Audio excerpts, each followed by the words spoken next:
Nancy. 25. Wow.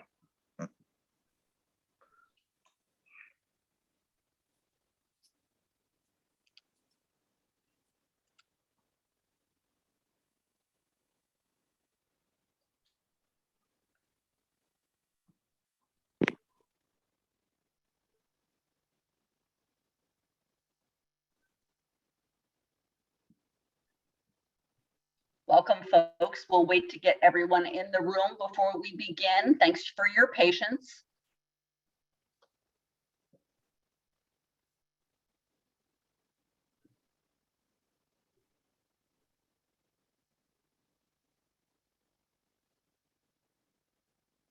All right, let's see if we can get started with today's webinar presentation. Welcome, everyone, to Journey from CFO to COO to CEO Entrepreneur, presented by the FEI Dallas chapter. Today's webinar will be worth 1.5 CP credits. And in order to earn those credits, we will present to you 6 polling questions. You need to answer 5 of the polling questions to earn the credit and be on the webinar for at least 75 minutes. If you have trouble with the polling questions, don't hesitate to chat with me in the chat box, and I will be sure that you get the CPE credit. And according to the standards of the National Registry of CPE Sponsors, this will be granted on a 50-minute hour. And now I'd like to get started by introducing Bob Walker. Welcome, Bob. Bob is the FEI Dallas Chair of the Career Management Group, and he's here to introduce you to the program. Welcome, Bob. Thank you, Nancy, and thank all of you who are joining us today. I want to take a moment. I'm doing a lot of thanking right now, but I also want to thank the sponsors of the FEI Dallas. And and when we meet in person, we meet at the Bank of Texas on Luther Lane. You know, if everybody knows where the Park Cities Club is, it's that same location. And we're hoping, we're discussing the possibility of actually going back to in-person for next month. So cross fingers, hope for that works well.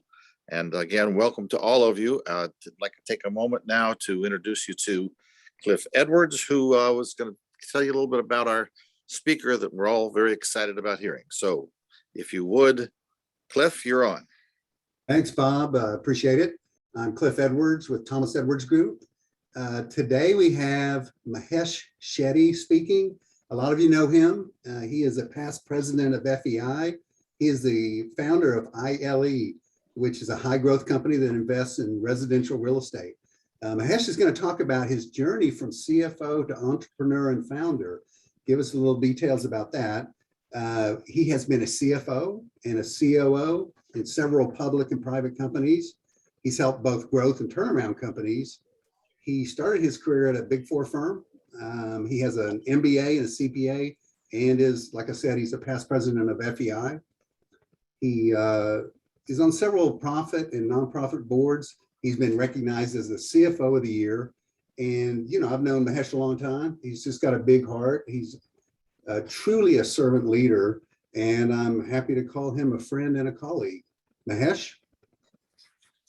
Thank you, Cliff. That was very generous, and I really appreciate the opportunity to present to FENG. You know, I think, you know, when you present to your peers, you're under a lot of pressure because, you know, when you present to the finance community in general, you know, you are sharing your experience of being part of the finance profession and also giving them the opportunity to learn from your mistakes or your lessons, if you will. I want to just appreciate Nancy for, you know, being behind the scenes, helping out with the presentation this afternoon. Bob, I know for a very, very long time. He's like one of the pillars of the FEI community here in Dallas.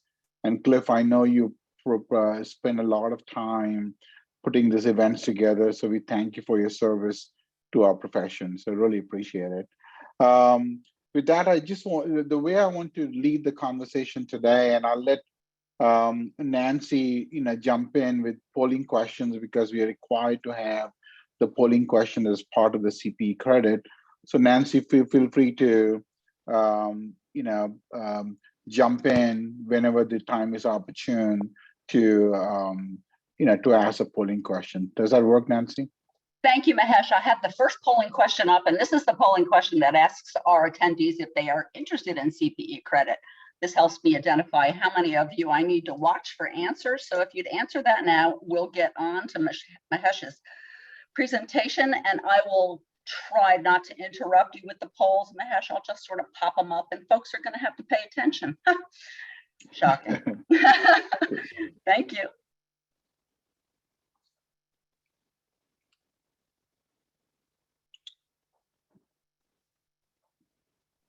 You're off and running, Mahesh. Go ahead. Thank you. I need to share my screen, Nancy. So you need to allow me to do that. You hold on just a second.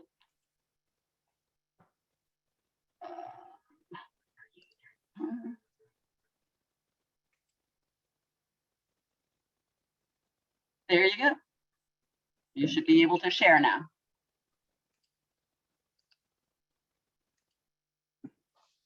It says no, so you need to do it one more time, I guess. All right.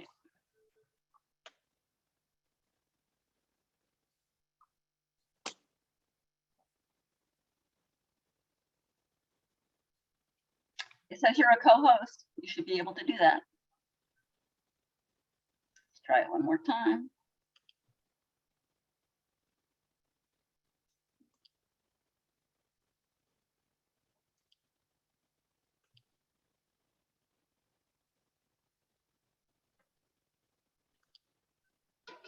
How about now? It says host disabled participant screen sharing.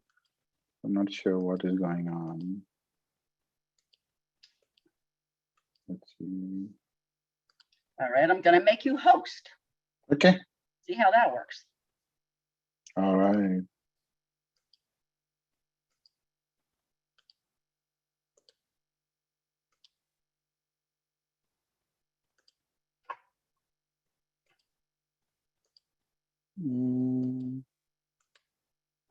Nope, same message. So bear with us, guys, while we solve this technical issue. So my apologies for keeping you all waiting, but we should get this done very quickly.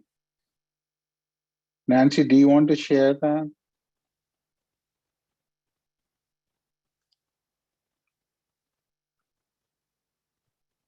All right, I've shared one more time, and I can pull up your presentation if that's a better option. It probably looks like it. Gotcha.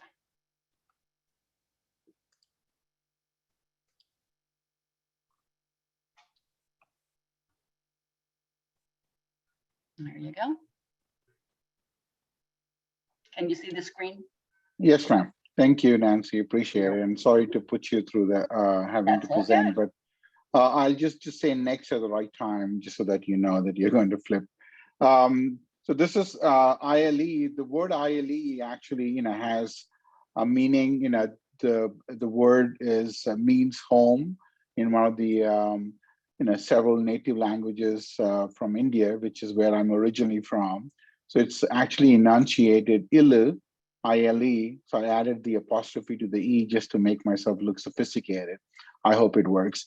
But so when we started this company 2 years ago, I've been mulling this idea for a few years about single family residential and and why that market makes a lot of sense. And I'll just kind of walk you through the company itself, and then I'll kind of step back and talk to you about my journey and how we got to where we are today. So next. So single family rentals, most of you, almost every one of us, without exception, knows other people who own homes. It could be a second home, it could be a rental home, 3 or 4. And every time there's a conversation around a rental home, the common complaint about home is they always whine about the tenant. The tenant ain't doing this, tenant ain't doing that. It is never portrayed as an asset. It's always talked about as being a pain in the rear. And as I look at this particular market, and I realize that what we are talking about is a product of fragmentation. Any industry, it doesn't really matter if it's single family rental or, before Uber came, the taxi business, if you will, was hopelessly fragmented. And what happens is that when you start to scale, all those issues that we have with individual tenants becomes less of a problem. It becomes a larger problem about asset management. So why single family rental? So single family rentals on the next page, Nancy, we will talk about why it's such an attractive business. So you go back to, going back to 1870. By the way, the San Francisco Federal Reserve did a research going back to 1870, walked it forward to 2015, and they said the compounded return on housing is better than equities, almost 200 basis points better than equities. And we all kind of know, I mean, in the last couple of 3 years, there's not a headline in the papers or on the news media which does not talk about the appreciation and the asset prices or home prices, if you will. And really that has been always been happening. And there's, when we talk about in general the net worth of families in the US, a large part of the net worth comes from building equity in the home over a period of time. So this is a high-level synopsis of why it makes a compelling investment. So next, Nancy. It's reliable and safe. You can look at single-family rental compared to stocks and bonds. Again, doing over time, single-family rentals yield more and have better returns. More importantly, they're more stable. You have volatility in the stock market, volatility in the bond market, depending on what the Federal Reserve does. But single-family homes, they go through ups and downs, but they don't have the dramatic fluctuation that you're seeing otherwise in other investment alternatives. So that's also a very attractive feature of single-family rentals. And the other advantage is that when you create a rental portfolio, somebody else is paying for your mortgage. So what you do is you get a combination of current income and capital appreciation. All of us who are very sophisticated from a financial perspective, in at least the community that I'm addressing today. And when we look at investment in general, we look at growth stock because we think that we're buying it for appreciation, so we pay a higher P multiple for that. If it's a dividend stock, we pay a little bit less, but we're looking only for current income and not as much for appreciation. So what single family rental does, it gives you both. It may not give you the same explosive capital appreciation as a growth stock would, but it gives you very stable. You can go and you can sleep at night. You don't have to worry about your portfolio. Nancy, next. So trends in home ownership. I think one of the biggest factors that has happened in the new generation that is currently becoming part of the home ownership population, if you will, is that all of us have children, and our children's understanding of home ownership is radically different from ours. When I'm a late baby boomer, if you will, but when you look at our population, it was the first thing we did. We scrounged and saved, and we bought a home. And that was very important to us. Our children, on the other hand, are very much everything they think about in terms of short-term idea. They don't necessarily think buying a home is definitely a net worth issue. They don't perceive it that way because they want the freedom of and the flexibility and don't want to be attached to a mortgage. So what's over the years, home ownership, particularly amongst millennials, has averaged 40%, whereas the national average for home ownership is 67%. Now the national average changes over a period of time, and the economy is really, really doing well at 67%, but other times it's at about 60%. So, come recession or boom times, there's a certain percentage of a population that is always going to be renting.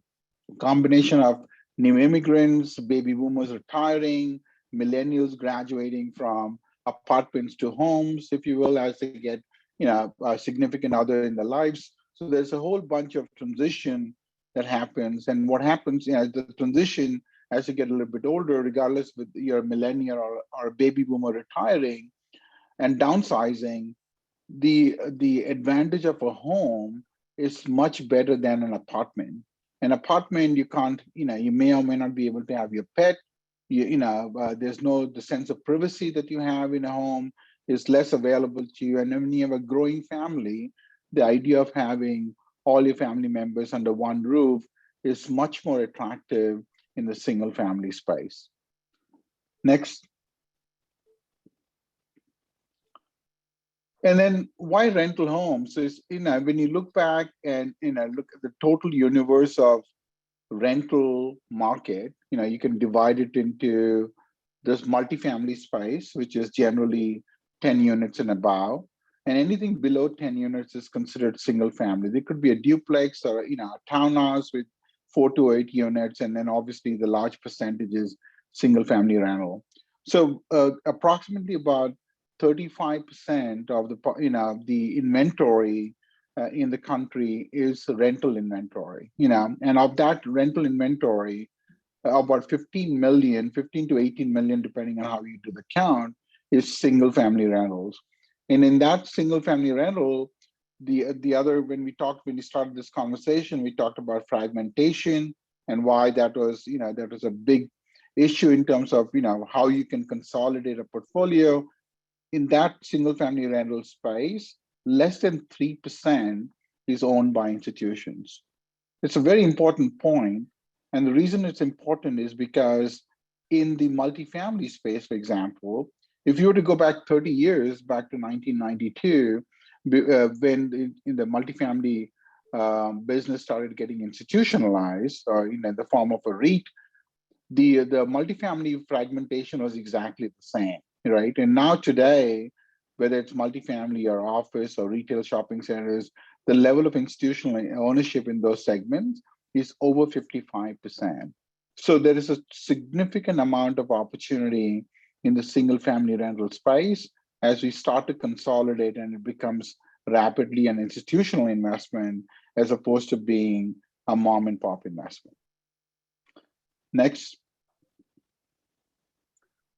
So why ILE? There are a lot of companies in the space. So just to give you a little bit of history, when back during the global recession in 2008, Blackstone had, Jonathan Gray, who now leads Blackstone, had an epiphany, and his epiphany was, hey, all these homes are being foreclosed on. You're talking about hundreds and thousands of homes were being foreclosed in California, in Phoenix, and Florida and Atlanta, not as much in Texas because our refinancing laws are much more stringent than most other states.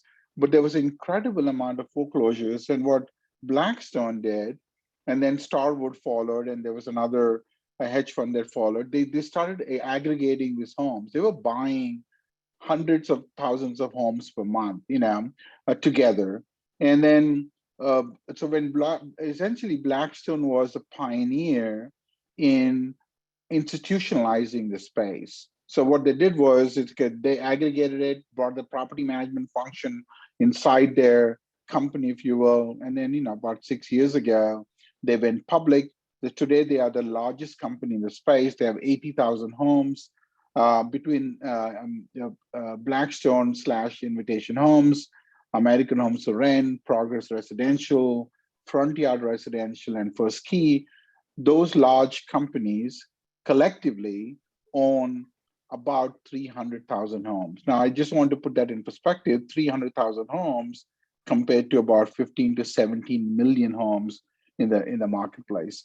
So there's like I said, there is a lot of wealth creation that has happened since 2008 by primarily investing at the right time, but that wealth consolidation and the wealth creation is going to continue to happen over the next few years. And as inflation creeps in, the real estate becomes a big hedge, and it continues to become a very attractive opportunity. Next. So, what I did was, when I found it, I'll tell a story, and maybe this is a good segue for us to talk about, what happened before. So my background, before I started this company, I was with a hedge fund. We are turning companies around, and I took a company public on NASDAQ. Before that, I was a chief operating officer and a partner of a commercial real estate company. We did everything in real estate, from retail shopping centers to hotels to multifamily to office buildings, ground up investment, ground up construction, and acquisitions.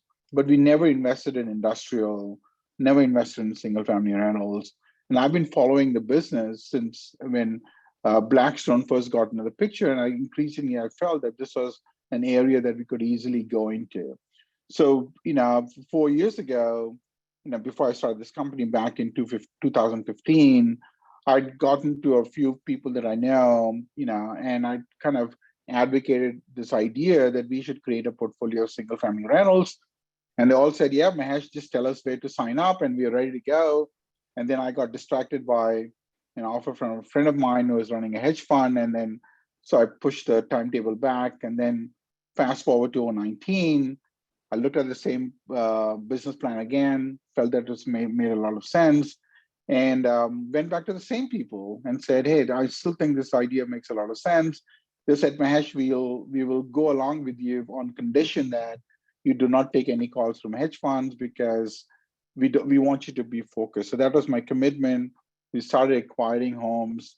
So I got the business plan ready and the funding completed in the first quarter of 2020. All of us know what happened in the first quarter of 2020. A small thing, called COVID happened, and we had just formed a company. And it was, kind of a challenge to us, trying to figure out whether we are going into a prolonged recession that we may never come out of in the short term, if you will, and what will happen to real estate prices in that particular environment. Obviously, we know the rest of the story. Looking back, we can figure out that was the right time to buy, but at the time, when you're going through that, it was really hard. So we bought only a couple of properties in Q2 of 2020 because we didn't quite know what was going on, and then we started aggressively buying in Q3 and Q4 of 2020, and we continued our pace, going forward. So. The good thing was, and I'm fortunate, I'm blessed, I'm lucky, whichever way you want to look at it, that I had people who believed in me, and when they continue to believe in me, even after I put them off for 4 years, I think that I'm just, supremely blessed and lucky that I had that ability to go out and raise the money like I did, because I could not have, I had to put my own capital in, but I could not have done it without the help of my investors. Next.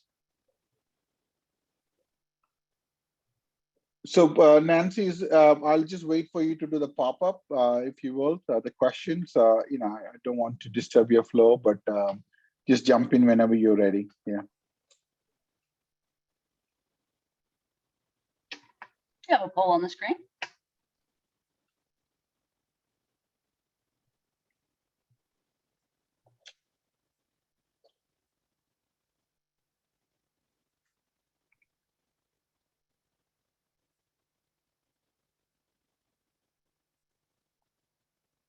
I'll give you another second, folks.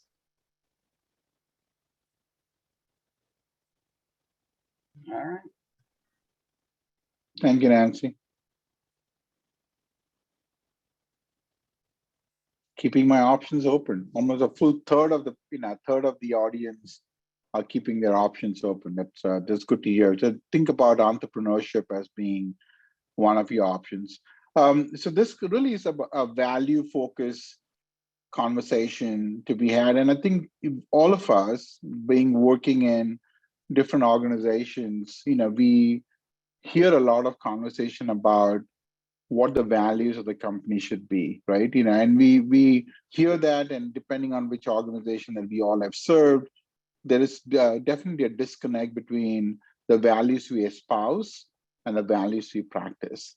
And it was very important to me when we started the company that we have some clarity around what our values are going to be.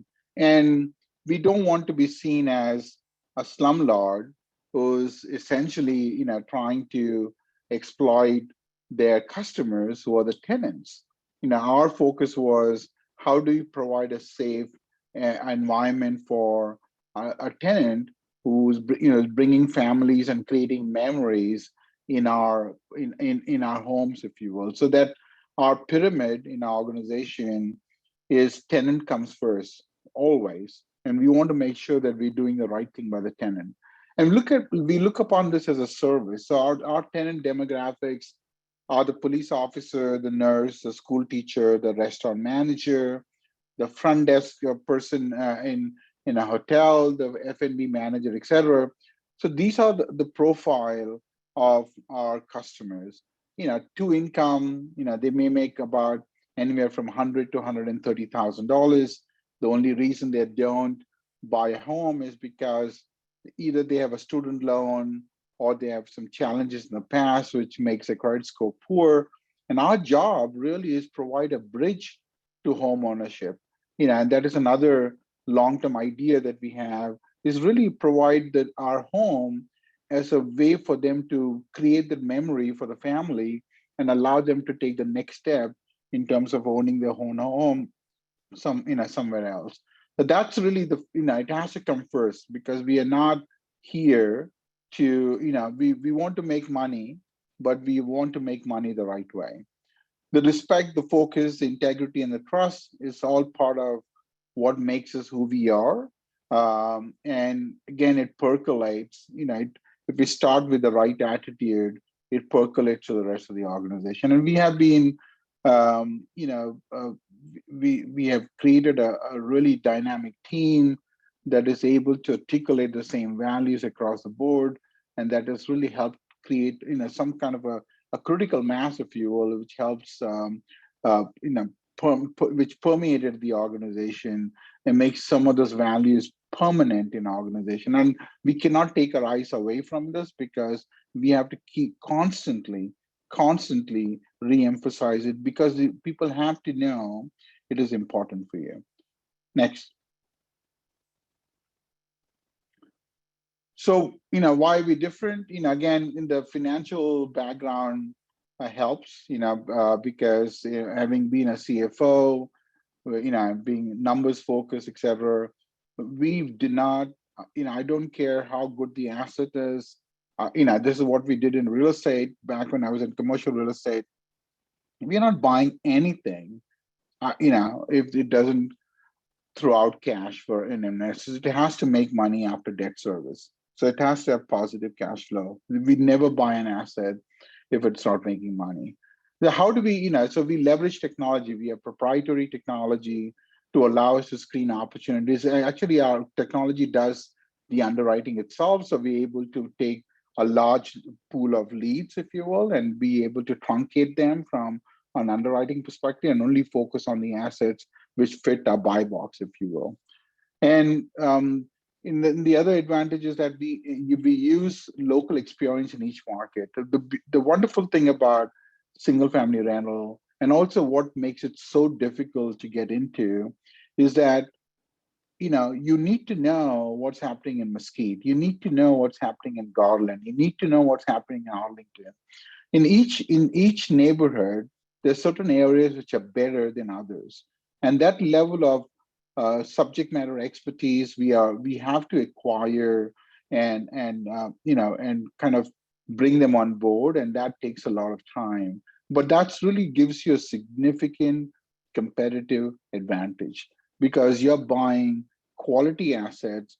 There is competition. There's always going to be competition, but you're able to buy quality assets. Once you buy, we renovate. We renovate almost every property that we acquire. So our renovation budget can be anywhere from $25,000 to $45,000, depending on the property. So we put new HVAC, we put new water heater, new appliances, granite countertops, and the whole nine deals. And basically what we're trying to create an experience for the tenant where they're happy when they walk in and they stay longer. So unlike in multifamily, in single family rentals, the average life of a lease can be as long as 3 years. And our goal is to increase the longevity. We can convert a tenant from 2 years to 5 years. It improves our ability to make the tenant happy, improves radically. And it also makes the asset that much more valuable because we don't have the cost of turn every 12 months, which reduces your cash flow on a particular property. So we renovate to reduce maintenance expense, meaning we don't want to send a truck out every time the tenant has a problem, because the way you eliminate that, you reduce all the pain points. So you never want them to call you for a HVAC problem. It's important to us the family is safe and comfortable in the house. Appliances, because we put brand new, they don't have to call us in the appliances. So everything, all the pain points that typically occur in a house, we try to fix upfront so we can reduce the number of calls that we get on a maintenance standpoint. So the typical rule of thumb on maintenance in the business is about 5%. But if I can reduce it by, even 100 basis point, I'm delivering more cash on cash return on our portfolio. So that's just how doing the right thing at the outset creates value for your portfolio and for investors. And then we focus on the asset appreciation is almost accidental because if you buy properties in the right market, you underwrite the properties correctly, you diversify geographically to reduce risk, just like you're doing an asset allocation strategy, you're automatically creating appreciation. So one of my better role models was David Swensen. David Swensen managed a portfolio for Yale for a very, very long time. So there are a lot of Swensen acolytes or alumni in different foundations or different endowments all across the country. And he came out with the idea, this is in the mid 90s to late 90s. He said, well, most of the funds or pension funds, et cetera, used to only invest in stock and bonds because that is what they were accustomed to. They used to, try to get about an 8% coupon because it allows them to pay the pension on a current basis. David Swensen's philosophy was, if I change the allocation of the assets, if I change the allocation to hard assets or commodities or venture capital funds, et cetera, what I'm doing is I'm improving the return, but also reducing the risk on my portfolio. So the risk mitigation aspect of real estate that he recognized, and people thought about real estate as being a separate silo altogether, but he was able to harmonize real estate as part of his portfolio strategy. And therefore, Yale, if you go back and look at the records, and you can Google this, Yale's record on return on their endowment, I think it's in over the last 25 years is probably the best in the marketplace. That's Harvard included. I mean, I've read a lot of his papers, and I'm a big fan of what he said, and that also kind of percolated the idea. But how do I create diversification in this sector by reducing? So I don't focus on Dallas. We are in Houston. We are in San Antonio. We are in Nashville. We are in Tampa. Soon we are going to be in 8 other markets. And what we're only doing is we are doing asset allocation, just like you would, in order to allow us to reduce the risk and also improve our overall return. Nancy, next. So why does aggregation make sense, right? Aggregations versus a mom and pop investor. So, a mom and pop is what we always compromise when we are trying to do this one-off. We always compromise, okay, maybe the HVAC can wait, another year. I don't want to change it today because that's a $4,000 hit to my budget, right? Or maybe, the plumbing needs to be fixed, but maybe I'll punt the problem, right? And what happens is that when we do that, the quality of the asset starts deteriorating, and therefore, it becomes a harder problem to solve when you sell it. eventually you have to pay. You have to pay either now or you pay it later, because you pay it later because when you try to sell the property, you're going to get dinged for everything that we didn't do when you own the property. So that's one issue, and the people, because they're not thinking about aggregation, they stop at a limited number of homes, because you cannot handle, if you're running a full-time, you have a full-time job, and you and your better half are working, it's hard to manage 4 or 5 homes if you're doing self-management, if you will, right? So it becomes a harder problem to solve, and therefore you get frustrated. You get calls from tenants. You're upset because it disturbs your flow, if you will. So a lot of you don't make decisions based on investment allocation. You're basing on gut. And the other thing also, you get very, which is which may be good or bad depending on how you look at it, you sometimes get sentimentally attached to the tenant. It's not the wrong thing, because you want to take care of them, but what happens is you leave money on the table from a rental appreciation perspective, because you're not able to compute what the market is doing, and you focus on getting something done as opposed to doing what you should do for the asset. So it's a vicious cycle. You buy an asset, you don't have the time to look at it, therefore you accept a lower rent, and then you still keep ignoring the problem, then you accept a lower rent. So at exit, you get dinged for all of the above and don't get the value that you deserve. Next. So, so what we did was, as we are financial people, we all know this, this is intuitive to us. When we used to do financial consolidation, I used to say, you simplify, you consolidate, and you outsource, right? So what you're doing is you simplify the processes, because if without simplifying, if you try to consolidate, what you're doing is you're consolidating complexity, and you never want to consolidate complexity because you're going to throw money at the problem. You never want to do that. Number two, now after you simplify, you consolidate, and that makes a lot of sense because you're going to save money, and then you outsource, because now there is a way for you to measure the impact of what you did, because you can make the process repeatable. You can make the process, essentially, error proof, not completely, but almost. And so you can do that. So when we looked at our organization and said what processes that we can do and automate as much as we can, and then keep constantly improve it, and then keep repeat, rinse and repeat kind of deal, right? So you look at some of the processes. Nancy can go next. So this is our lead to contract workflow. So when we do everything here, when you see the different colors, that's what each division does. So all the reds are the the acquisition team. The yellow is a combination of the property management team and the market data. The green would be, when we sign the contract, that would be the transaction team. But all this entire process is automated. It's not 100%, but it's almost 100%. But for example, property inspection, you can't automate the process. You still need to go and touch and feel a property before you buy it.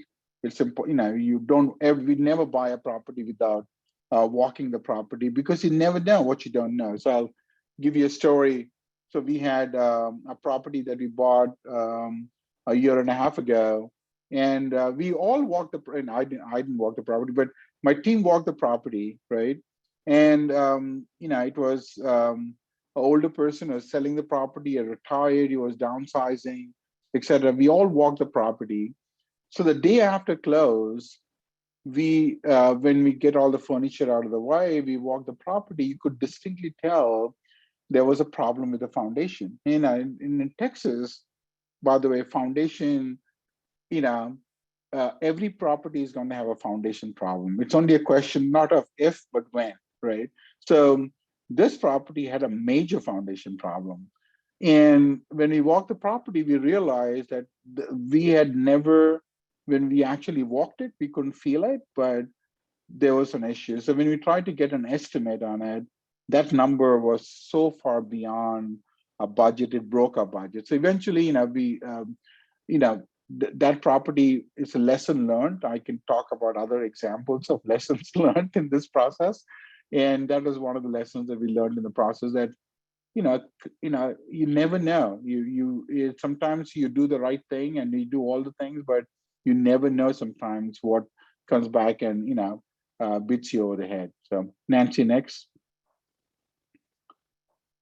So this is a contract to close. Once the red tells you what we do on the property, and then in the money flow, as when we're in the contract, and then we have an internal approval process. We go through an investment committee on every transaction.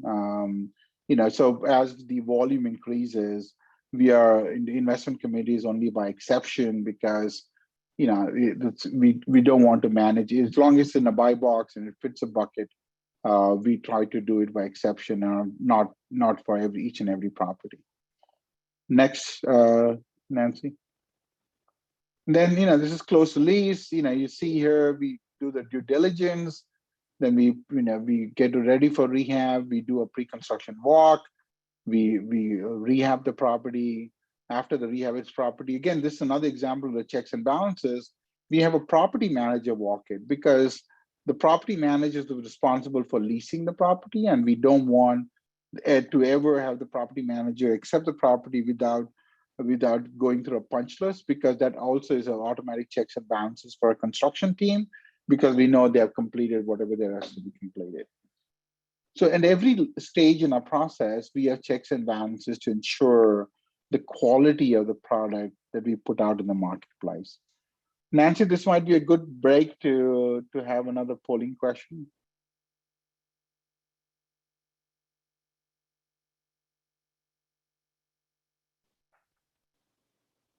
Thanks, folks. That third poll is up on your screen. We'll give you a few seconds to answer that poll.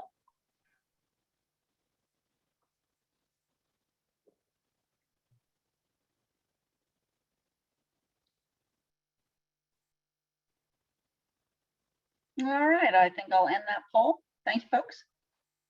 Hey, real quick, Mahesh, the audience can ask questions through the Q&A box as well.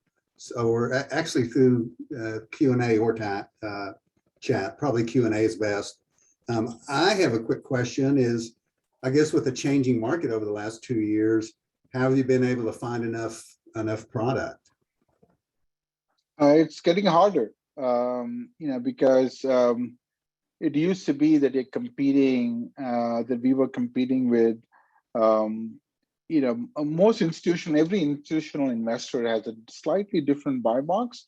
So we're not really overlapping in a manner of speaking, but we were now competing with retail. So I think one of the ways of trying to understand the marketplace is to try to segment it into different buckets. We are what I would call the affordable housing space, and somewhere in the range of, our average home price is approximately about $230,000 in Texas. Outside Texas is higher. I'll tell you why in a minute. But so it's harder. So when you read the news or when you read the papers and people tell you that people are bidding $50,000, $100,000 over retail, that is not the market that we are after. But there's still competition, because the family that can afford a $250,000 home is not going to bid $50,000 over that number to buy the house. It's just not. It doesn't happen. But we are getting competition amongst folks who want to buy the house, who have the money to buy the house, so they are putting a bid in, and that has definitely been a competition. And a large part of the competition, Cliff, has to do with the incredible population growth of Texas in general, and the North Texas market, or Houston market in particular. You could go to any place in Texas, San Antonio, Houston, Dallas. It's incredible how many people are migrating to Texas, and that has created this, underlying demand pull that is causing the housing supply to run run hopelessly behind demand, and that is not going to get remedied in the next a couple 3 years because they're so slow to build, and building something takes a long time, and getting just a land permit takes an even longer time. But anyway, long answer to your question, Cliff. Does that answer your question? Yeah, really good. Yeah, like Cliff said, feel free to ask any questions. You can use a Q&A or the chat, and then we'll take the question as it comes. I want to be I was telling Cliff and Bob and Nancy when we did a dry run yesterday that I'm more comfortable in a conversation environment as opposed to a pure presentation. But being that we are remote, I think we decided to get a presentation and then kind of go through the Q&A session, if you will. So Nancy, you can go to the next slide. So, again, going back to how we start, why we start, where we start, and who do we start with, right?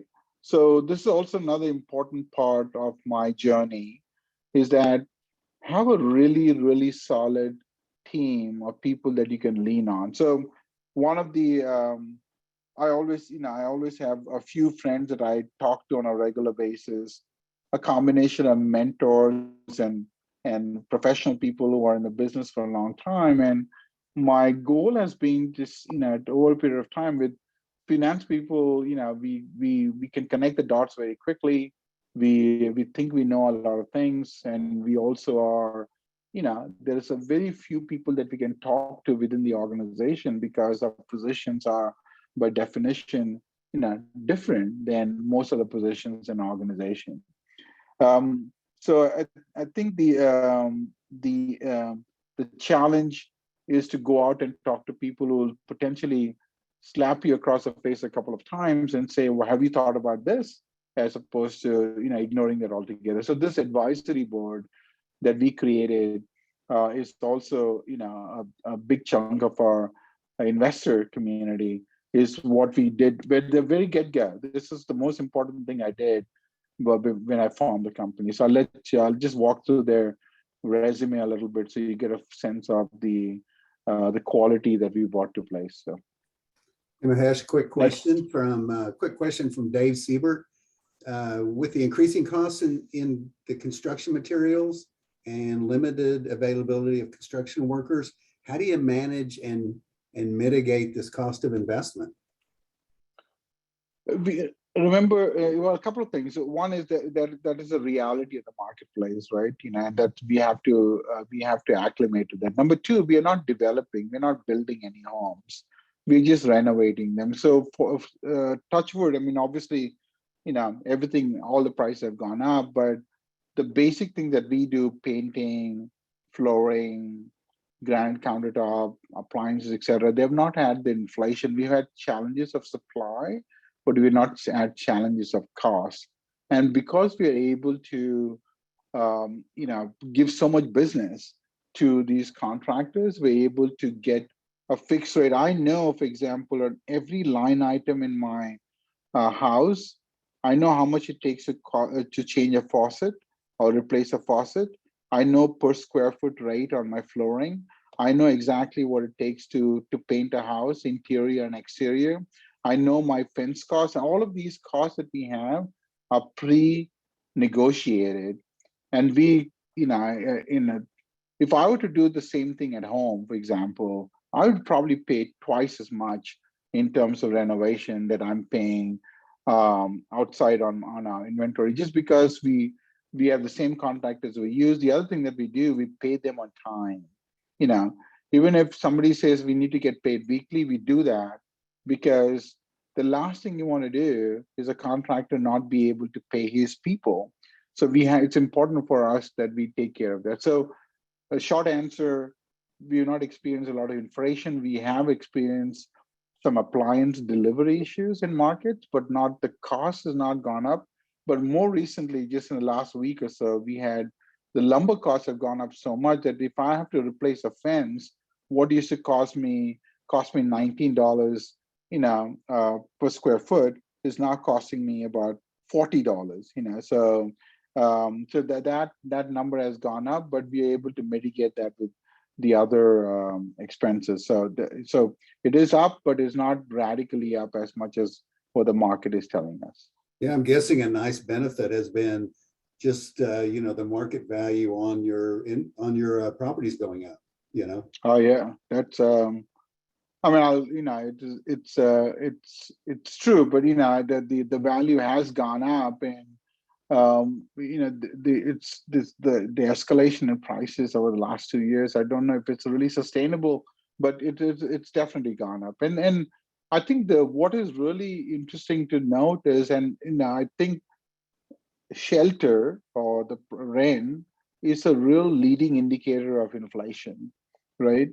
And you look at what's happening at rent. I mean, we talk about home prices, and when we talk about home prices, if you have a 30-year mortgage, it gets amortized over 30 years. Like, yeah, you're paying maybe $200, $300 more if you're paying $50,000 $50,000 more, but on rent, that's a real cash outlay. And what's happening with rents are escalating. You could have, what used to be traditionally 3% on rent increase, now you're getting 5 to 8% because that's what the market is. And then that started happening last year, and inflation started showing up on the radar screen, towards this, fourth quarter of last year. So, a lot of what we see in the marketplace tells us what's happening in the overall economy. So.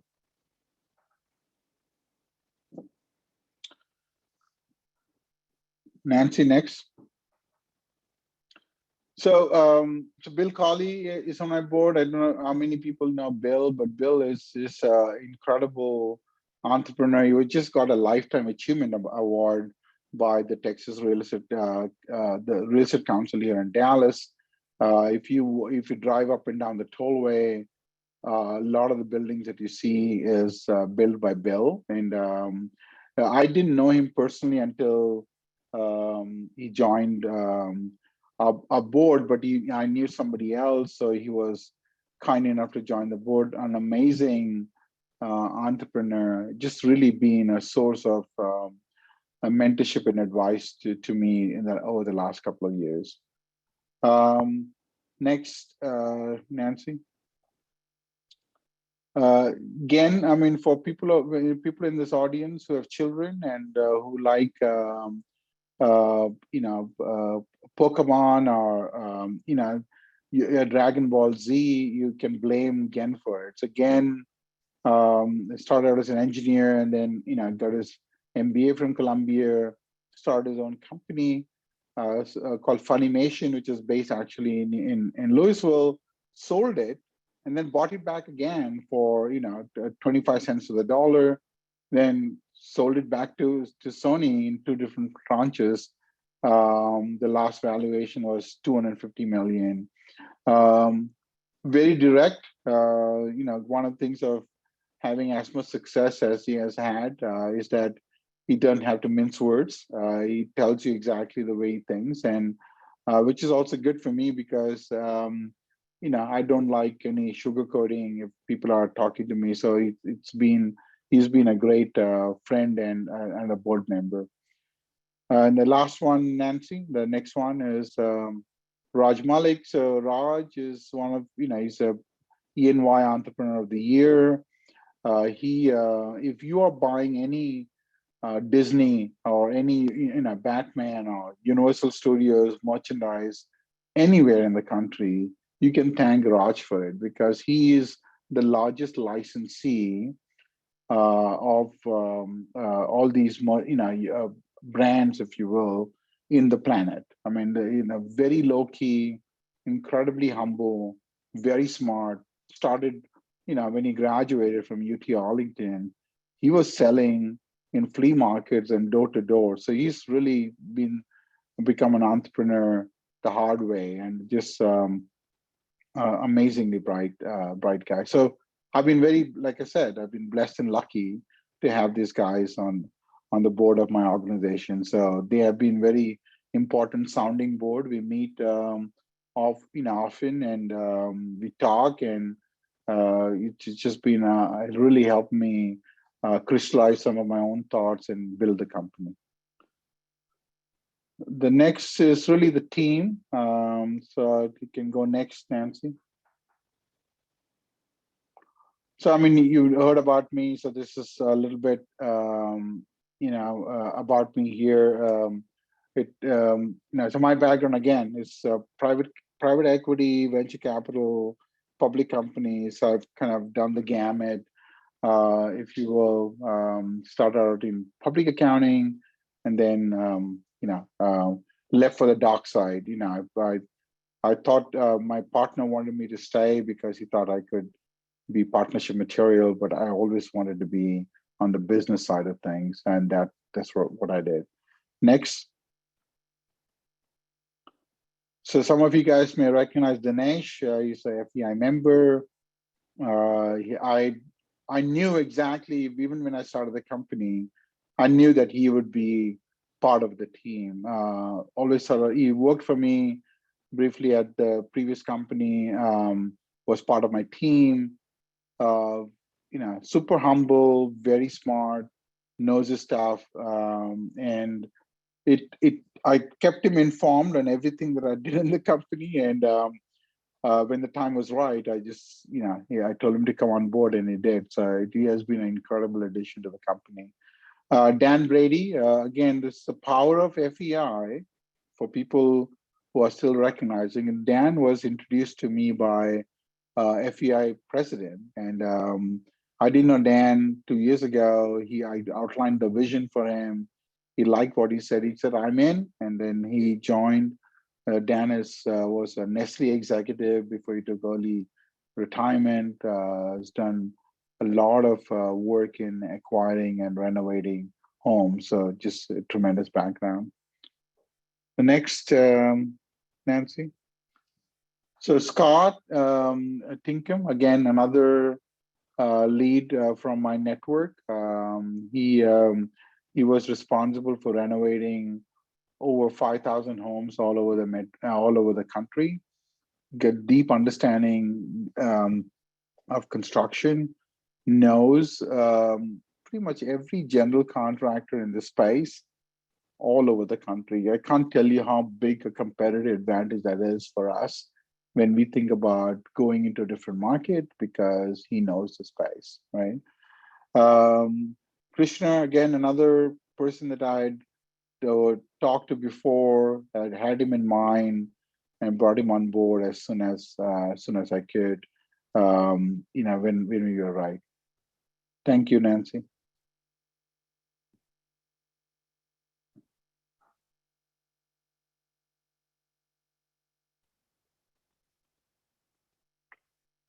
Thanks, Mahesh, for holding that for that poll. I realize we are sort of coming out of the bottom of the hour here, so we've got another 15 minutes to go. Thanks, folks, for answering that poll, and we'll let Mahesh continue.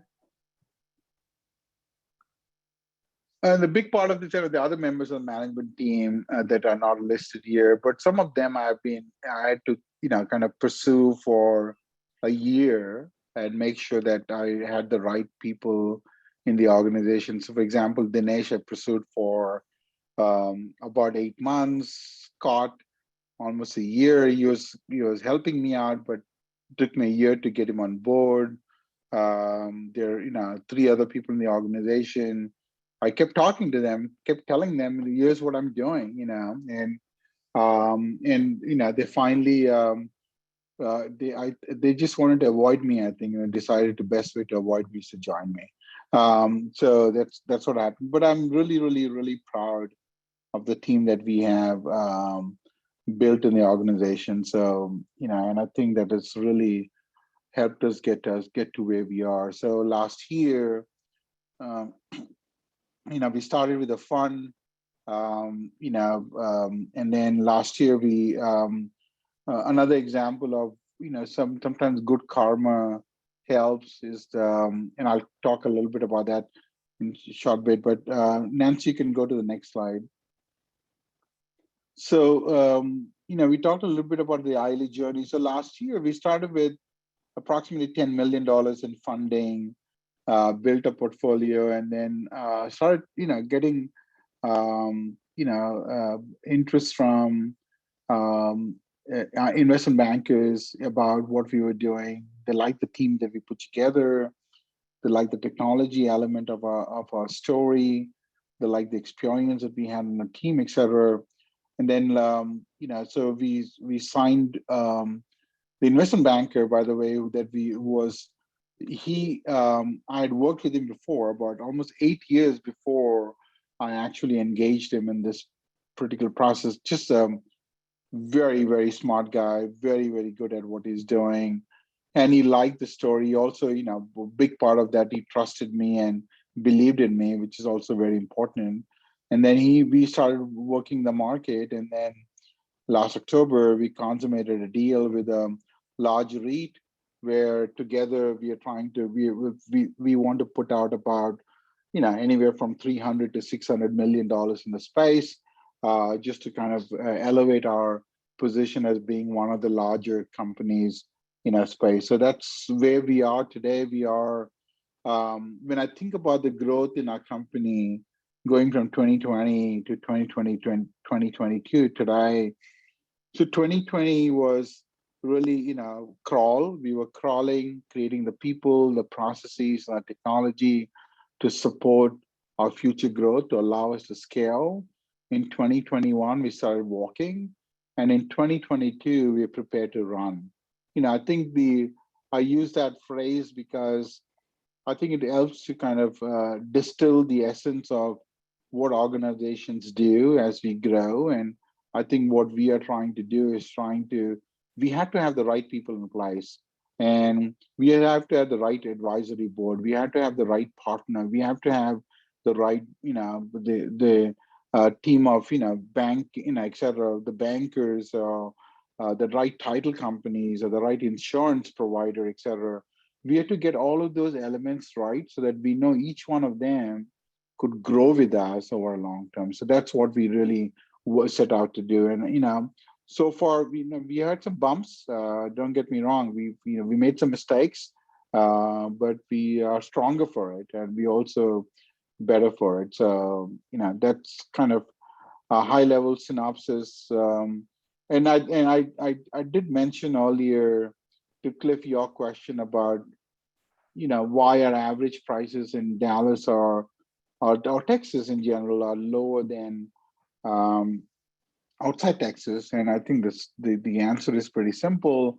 There's something called real estate taxes. One of the beautiful things about staying in Texas, is that if you are not here already, you need to get here because of the incredible business-friendly environment that we all live in. The bad part of Texas, we don't have income tax, but we make it up in property taxes. So just to give you an idea that if you go to Atlanta or Tampa or Nashville, the property taxes can be anywhere from 25% to 30% of the taxes you pay in Dallas. So without the home exemptions, a property which is worth $200,000, you could pay $4,500 to $5,000 in property taxes. The same property in Nashville, you could pay maybe about $1,300 to $1,400, right?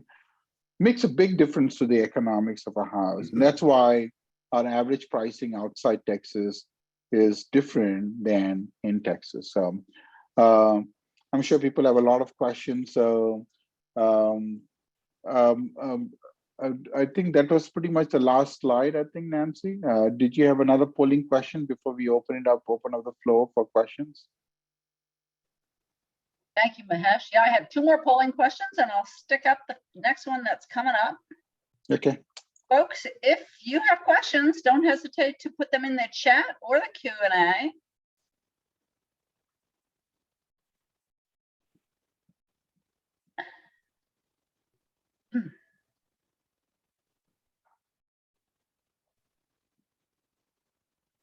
And while they're answering that poll, Bob and Cliff, you have any closing remarks or questions to prompt questions? Yeah, I've got a quick question.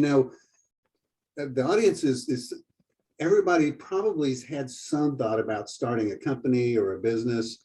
What are a couple of the good surprises and bad surprises that you had in your first year? You've already kind of touched on COVID But it's like if you were looking back, like, hey, this was a godsend, or not this one, not so much. I think we made so what we do is in every market, we use third-party property managers, because I think at the end of the day, we have to focus on our core competence. Our core competence is being able to buy assets and renovate them. And property management takes a particular skill set that we didn't want to insource right now, because it adds a level of cost or operation that we didn't want to take on at this point. So we outsource property management. So we essentially hand over the keys after renovation to a third-party property manager. So the efficiency or the performance of a portfolio to a large degree depends upon how the property manager leases a portfolio, et cetera. We have been super blessed in Dallas, for example. And Dallas, a property manager, she is absolutely spectacular, but in the same token, we had problems in Houston. We had hired a property manager that didn't work out okay, hired another person, and that person couldn't scale with us, so that we had to hire a third person. And when we hired a third person, that person, they did a very poor job on leasing. So we had this vacancy number, occupancy number, which is like much lower. So so our recognition was that these guys are partners. We cannot afford to be combative or adversarial. We have to work as partners. So we brought the property management team. I had a meeting with them and said, what are the issues that we need to address? We addressed this, and they also understood the problem that they had not addressed. And so we are collectively able to mitigate.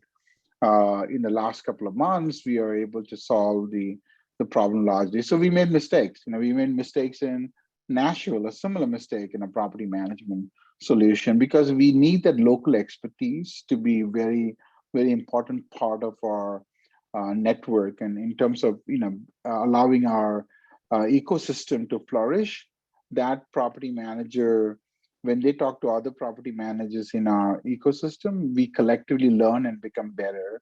They have a finger on the pulse in the local market. They tell us, hey, what's happening in Nashville? What's happening in Tampa? What's happening in Atlanta? They tell us. So combined with the knowledge from the property managers and the realtors, we're able to get a really good composite picture of the market. So again, all of those lessons, I can say that confidently, it seems pretty basic, but we had to learn that by making mistakes. So we made those mistakes and many more. Foundation, like I told you, we had another problem where, plumbing was a problem. So anyway, so we went through the gamut of mistakes, but we are lucky because it was not as severe that as we thought, and we were able to take that lesson and change the processes to make it better. Yeah, really good. This one from Mark Walker. Mahesh, what do you think your biggest challenge will be as we come hopefully completely out of COVID? I think the market is going to kind of flatten out. I think the appreciation or the demand curve that you saw in the last couple of years is unsustainable. We feel the combination of the market reverting to normal. So a lot of what we saw in 2021 is demand that was in 2020 migrating over to 2021. And then as the media got involved in the story, we had a lot of pull into 2021, meaning that people who may not have thought about the idea of buying a home in 2021, think, oh my God, the price is going up, we have to do something or we'll lose it, kind of deal. So we feel that there'll be a reversion back to normal from a demand perspective, and then that reversion will make the market more normal. We won't have this increases, et cetera, which will make our opportunity set a little bit larger, so we don't have to compete as much. So I think that is a good thing. The market coming back to normal is a good thing for us in terms of acquisitions. COVID is actually been a detriment to us because of all the things that we talked about so far. So not having COVID will get us back to a normal state, which is a good thing for us. Yeah, definitely. Now, from John Casey, let's talk about kind of career-wise and dreams earlier in your career. When did you first think that you might want to, start your own company? When did you first think about being a president or a CEO of a company?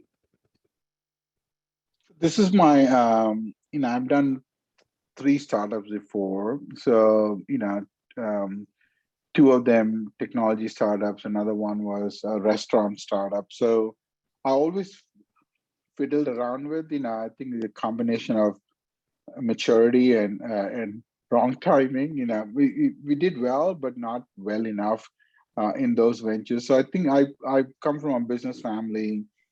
When I was growing up, we had only 3, we had 3 choices. You either become a doctor, you become an engineer, you join the family business. And I joined the public accounting profession, which much to the surprise and chagrin of my parents. But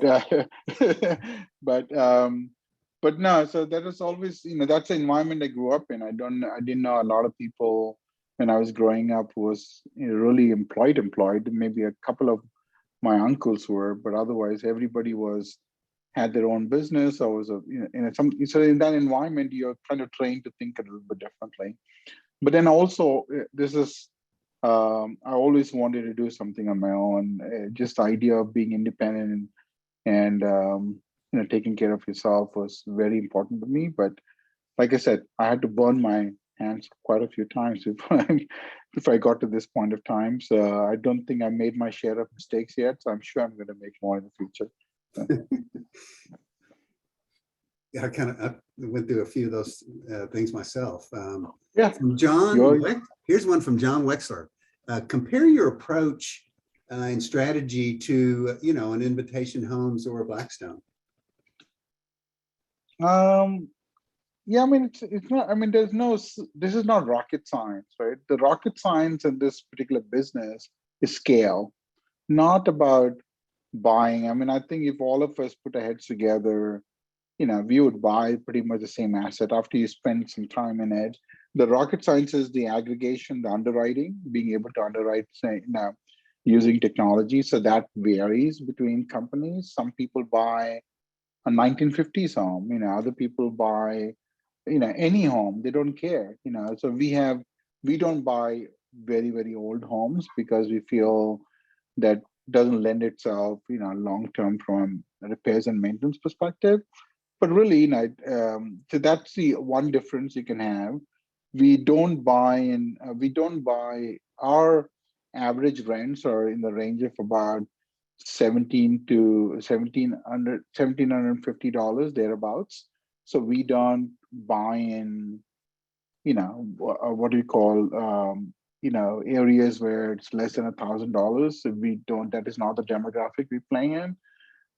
We don't buy homes in Plano. We can't. We think the idea that we feel that a tenant doesn't take care of the home any better just because they're renting a better home. So we feel that that model doesn't work. We're not making enough money in a Frisco home that we would potentially make in a Rockwall home or Arlington home. We may give up appreciation, but we have less problems on managing the cash flow. So we don't. So that there's slight variations, but at the end of the day, when you have scale. So the other advantage that Blackstone has or Invitation Homes has is their cost of debt is like less than 2%. So they can afford to buy a home at a 4% yield, and I have to buy a home at a higher yield because my debt is higher because I'm smaller, right? But once you get to a certain size, they're all the same. There's no difference between American Homes for Rent.